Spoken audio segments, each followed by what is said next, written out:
Hey, how you doing? Uh, Today I'm going to talk about all the bowl games from yesterday. What are usually the New Year's Day bowl games? This year they were on the second because New Year's Day fell on a Sunday, so the all the bowl games had to be the day after, which was Monday yesterday, on the third or on the second. A lot of the games were good games, especially the Rosen Fiesta. Um, in my last video, I gave a recap of the Rose in that exciting game. In this video, I'll give a quick take on all the other games that happened yesterday. The Fiesta Bowl, I'll start with that, between Stanford and Oklahoma State. Oklahoma State won in overtime on a field goal in the second overtime, or yeah, in the second one.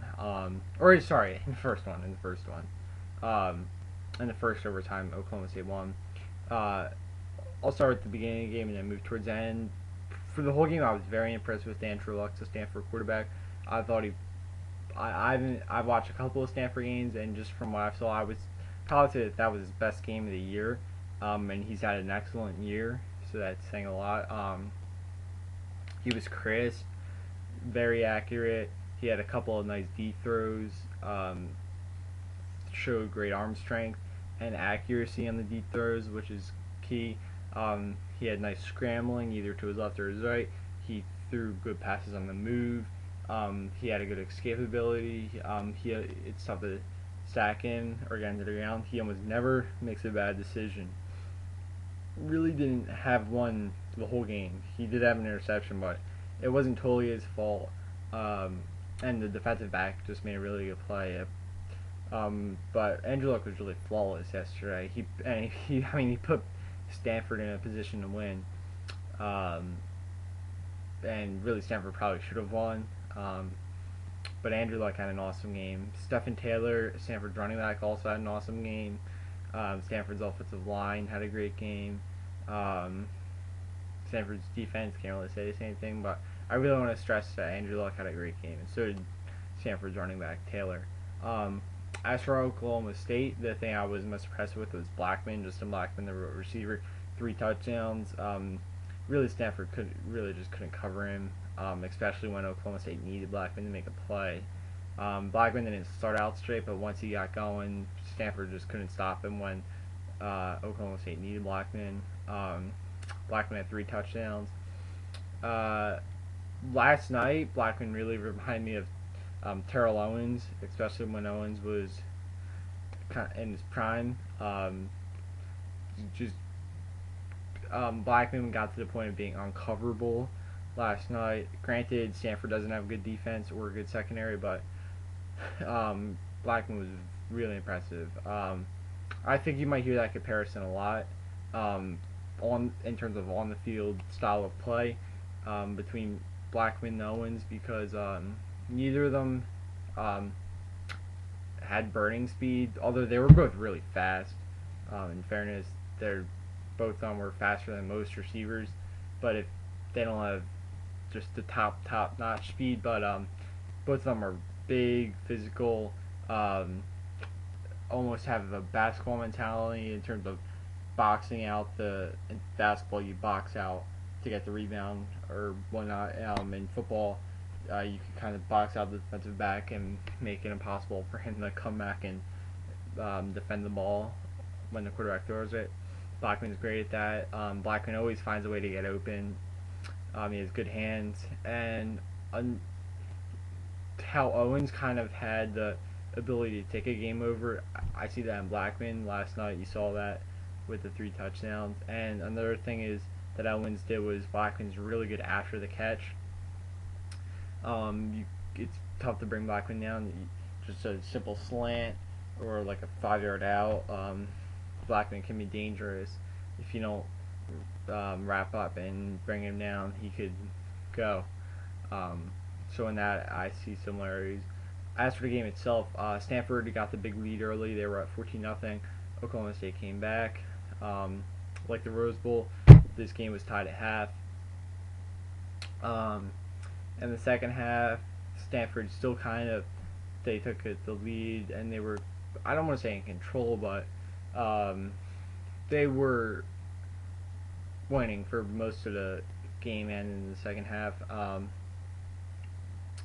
Uh, Give credit to Oklahoma State because they came back, and with they were down by a touchdown, and with not a ton of time left, they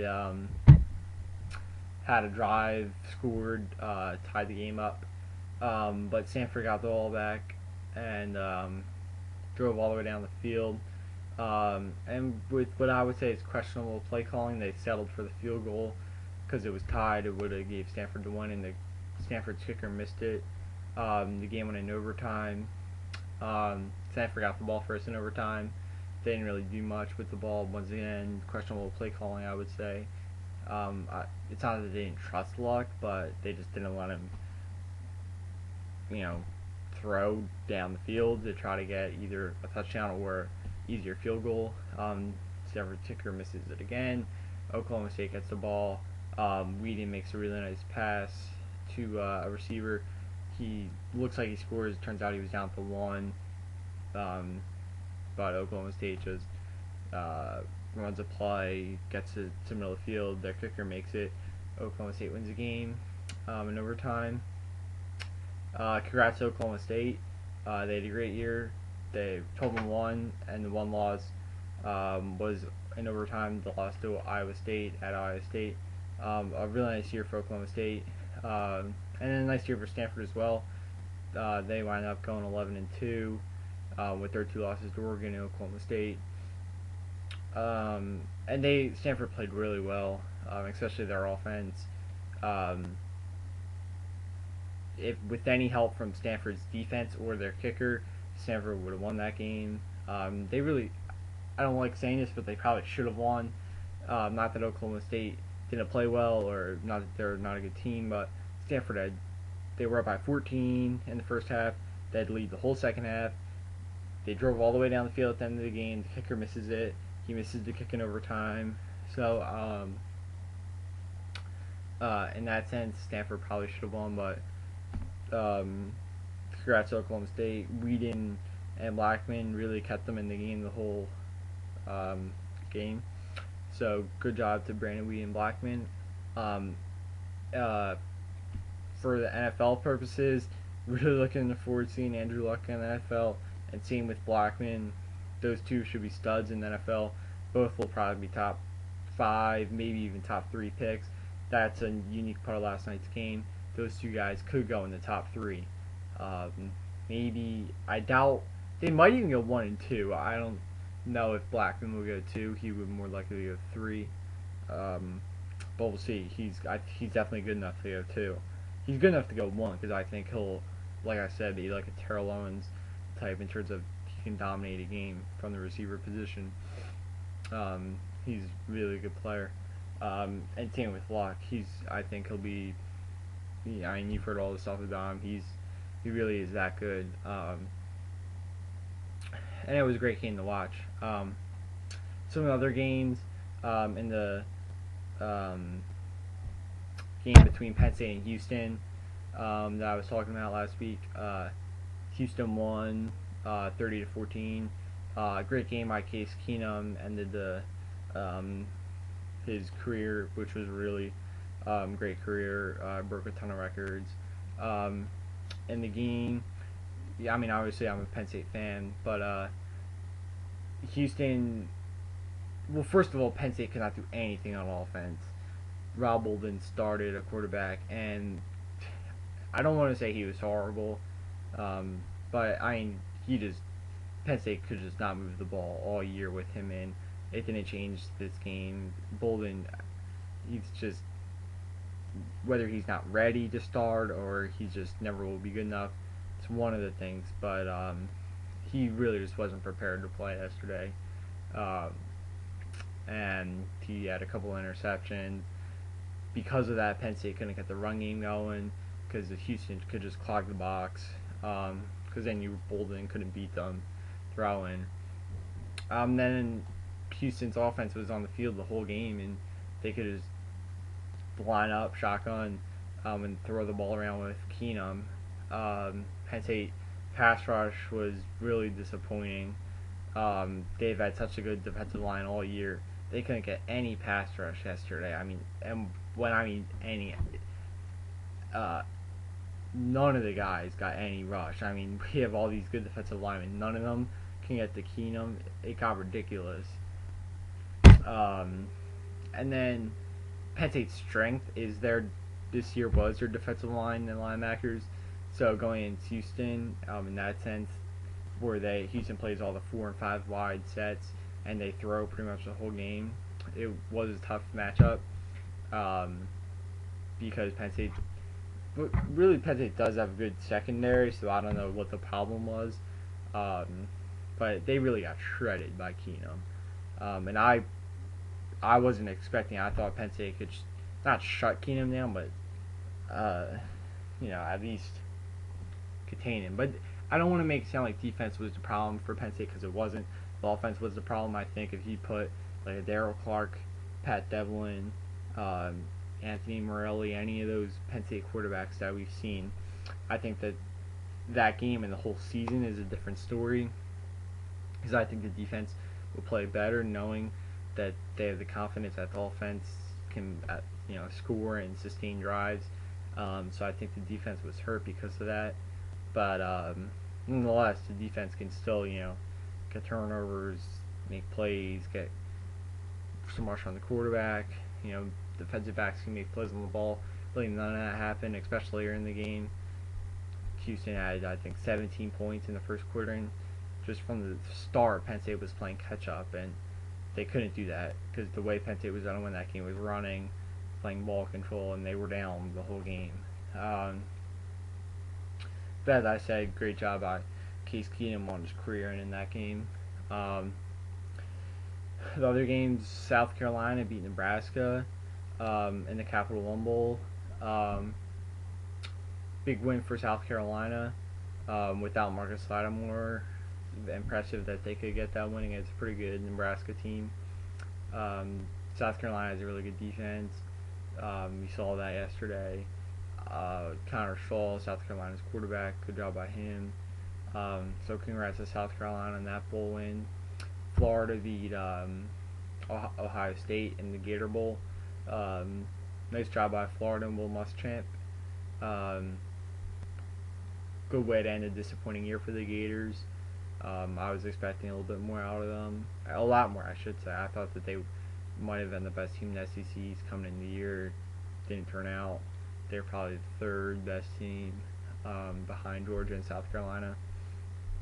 But, so, good job by Muschamp and the Gators getting up to play that game and beating Ohio State in the Gator Bowl. In the Outback Bowl, which was the best out of the non-BCS games yesterday, Michigan State beat Georgia in overtime, I think 33-30. And I caught most of the second half in overtime of this game. It was Georgia had lead 16-0, and Michigan State and Kirk Cousins, their quarterback, came all the way back. It went into overtime, just like in the Stanford-Oklahoma State game. Georgia had a chance to kick a field goal, and win the game. The kicker missed it, and then he missed another field goal later in overtime that would have tied it. But it was a great job by Michigan State and Kirk Cousins to come back. They had to come back a ton of times in that game. So congrats to the Spartans, Michigan State. To be honest, I was just a little disappointed in Georgia because I thought they would win that game. I was pulling for Georgia, and frankly, I was just a little disappointed they didn't win that game. It's almost like they just can't win a big game. I don't know what it is. They lost to Boise, South Carolina. They lost their first 2 games of the year and the last 2 games of the year. They lost to Boise and South Carolina, and then the last 2 of that SEC championship to LSU, and then this game. And they won all the games in between. I mean, I would say that that's probably a disappointing year. I mean, at least won one of those 4 games.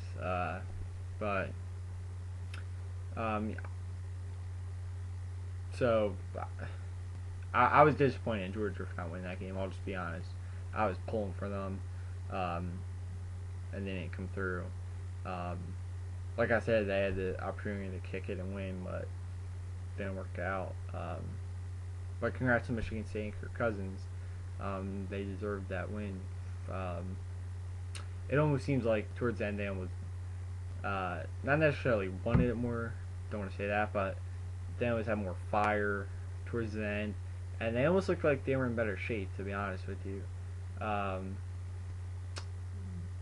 they just I don't know. There's something about it that just you just had the feel like I was pulling for Georgia, but you almost just had the feeling that Michigan State was gonna win. I don't know.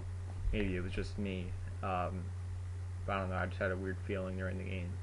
Like I said, I'm disappointed for Georgia that they couldn't win that game. But like I said, congrats to Michigan State. And then there's still some more bowl games. Obviously, most of the games were yesterday, but we still have the orange, sugar, cotton, and title game, national championship game. All four of those games should be good games.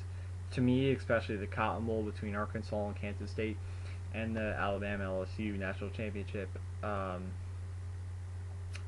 So thanks for watching. I hope you had fun, had a good New Year, had fun watching those all those bowl games from yesterday and over the weekend. Thanks for watching. See you next time.